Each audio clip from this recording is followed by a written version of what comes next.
Hi, I'm Christy. Welcome to Christy Sunrise. This is a cooking channel, and I'm going to be sharing with you recipes that I make for my family and friends. And today I'm going to be sharing with you some of the recipes I'm going to be cooking. And what I have here on display is what the main ingredients that I use when I'm cooking. So we'll start over here. I have onion powder, baking powder, the chicken cubes and beef cubes. I use the chicken cubes in gravy. Flavoring, you can use it when you're cooking rice. You can use it when you're even cooking potatoes. You know, like for mashed potatoes, you can add a cube in there and it adds a lot of flavor. And of course, King Ranch chicken. If you're making chicken and dumplings, all kinds of things. I use the cubes. There is powder available, or you can, of course, buy the chicken broth already in the buckets made, in the cans. Whatever works best for you. I have the beef broth cubes. I use that when I'm making Salisbury steak, enchiladas. I also use it when I'm making gravy, brown gravy. I have nutmeg, poultry seasoning. Nutmeg, of course, you'll use in apple pie, which I'll be showing you a video on the apple pie really soon. The poultry seasoning, of course, with dressing. I also will use it like if I'm making a gravy for fried chicken, I will flavor the gravy with a little bit of poultry seasoning. Vanilla, of course, is made with pancakes, waffles, and cookies. I have chili powder and cumin I use when I'm making taco meat or anything Mexican food. I have the Carrillo seasoning. I use that when I'm making like chicken strips or chicken wings. You want to add a little spice to them. Also, there is I don't know what, maybe like a gumbo thing, I'm not sure, that I make with shrimp or crawfish, and it's got cream corn in it. I think it has a can of cream potatoes, and I will use the Carrillo seasoning for that as well.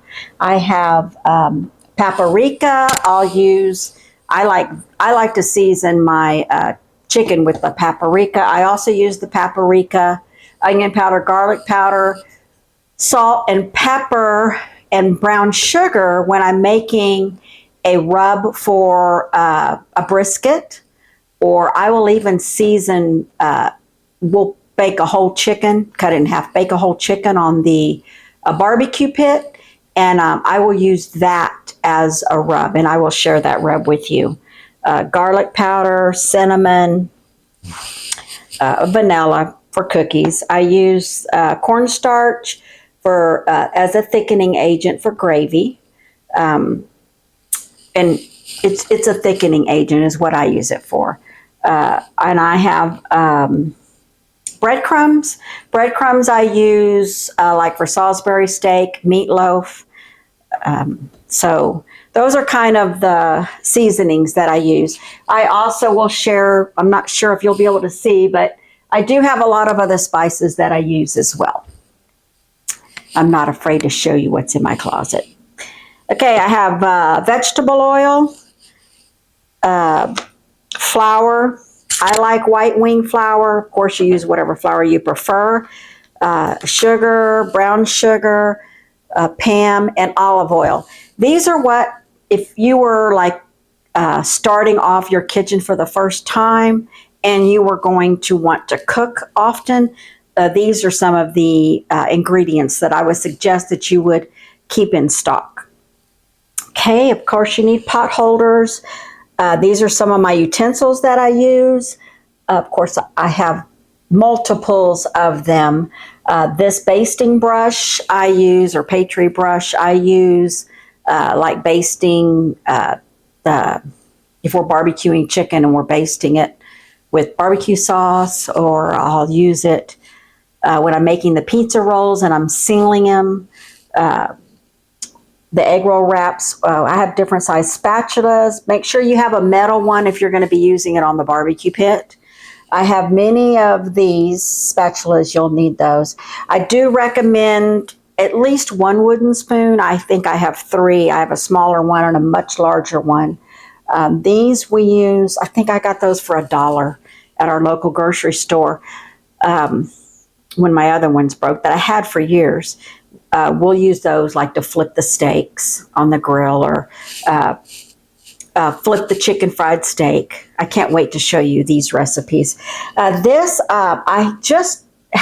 probably have had this a year. I got it at the restaurant store, and it's for cutting up, like when you're frying hamburger meat, you would just do that. It breaks it up. I use this and have used this spatula for many years. This one does change the texture, and it's pretty good. This is a slotted spoon. This is a garlic press. You don't have to have a garlic press. If you do, great. You might not like garlic and don't want to cook with garlic. Don't get a garlic press. Don't have one. I don't know how much they are. But just, you could cut the garlic up with a knife in little pieces. It all works. I use this for cookies. This is a meat pounder. I use it if I'm tenderizing meat. If I don't get it tenderized at the meat market, and when I'm making, if I want to, sometimes the chicken breasts are really thick, and you can pound them out with this. Just be careful because those can go to pieces. I do have a couple of whisks. This one is coated. Depending on your pots and pans, how much you want to protect them, I would recommend a coated whisk. This item is a pastry blender. I use that making pie crusts is the main thing. If you don't have to have it, you can use a big fork to press to make it the texture that it needs to be. This is a ladle used for scooping spoons and stuff. This is a potato masher, and yes, I do still hand mash my potatoes at times when I'm making a small amount. I have measuring spoons, measuring cups. You need some measuring bowls. I have 2 different sizes. These are the ones that I have, and this is what I've been using for years. Depending on what you want to, how much you think you're going to need. This one, I will tell you, I use when I'm measuring sugar out or for jams and jellies. I will also use it to put my eggs in it and whisk them, just make scrambled eggs. But of course, you could use a bowl for that. I do have a food processor. I used to have a blender. You may have both. I've used the blender for many, many years. Of course, making margaritas. And the kids' baby food. I'll be sharing you some baby food recipes as well. But I will use the food processor because I don't have a blender right now. I have you need a large mixing bowl. I use this making banana pudding, mixing up potato salad, macaroni salad. I'll use it when I'm making candied pecans, and you've got to put a coating of egg whites on them. I'll use it for that. I also have a KitchenAid mixer. Doesn't have to be KitchenAid. I love KitchenAid products. I will tell you that. But you don't have to have KitchenAid, whatever mixer you want. This mixer does have a whisk with it, just one, and I do use it. But if you don't have it, it's okay. You don't have to have everything that I have right here to start cooking. I have several clear cooking mixing bowls. I will use clear as much as I have. These are the only ones that I have. But in my videos, I will try to use clear as much as I can so you can see everything that's happening. We used to have sifters back in the day where you would sift the flour. They used to get all rusty and yucky. Now I use this. I have several sizes of these. I'll just lay it on top of the bowl. I'll pour the flour here, and I will take a whisk, and I'll just whisk it through like that, and it will do the same thing that the sifter used to do. It's nice to have a cutting board. If you don't have a cutting board, it's no big deal. You can cut it on a plate, or you could use a pan. Like cookie, this is a small cookie sheet. I use this basically bringing meat in from the barbecue pit if it's small like steaks or sausage. I also have a cooling rack. Use this a lot, especially when I'm, of course, making cookies and dog treats. Yes, dog treats. I have 4 recipes that I'm going to share with you for making homemade dog treats. And I also have a big cookie sheet. I have several of these, but you do need a cookie sheet and a cooling rack if you're going to be making cookies. I also keep a pot of oil on my stove.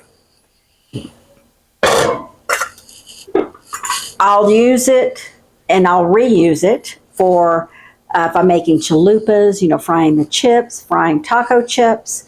I use it for softening tortillas for the enchiladas.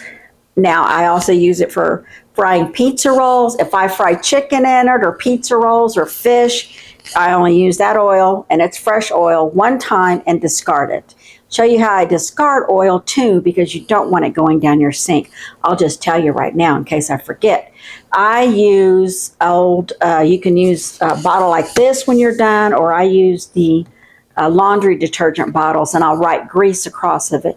And when I'm discarding grease, I will pour it in those bottles. Do not put that down your sink, because it will build up and get very, very nasty and clogged. And then you'll need to have a plumber, or my husband was nice enough to clean mine out, and I couldn't believe, even though it had been probably 20 years, 25 years maybe, of grease buildup, but it was not a pretty scene. So I believe I've shared with you some of the things I'm going to be cooking: dog treats, baby food, chicken fried steak, enchiladas, Salisbury steak, banana pudding, various cookies. I don't believe I talked about I keep parchment paper, cling clear paper, and 2 things, both sizes of Reynolds wrap in my cabinet as well. So again, these are things that I use in my everyday cooking. If you're setting up a kitchen, these are the things I would recommend, but of course you don't have to have them. So I'm looking forward to you joining me on my journey, sharing with you recipes that my friends and family love. Thank you so much for watching.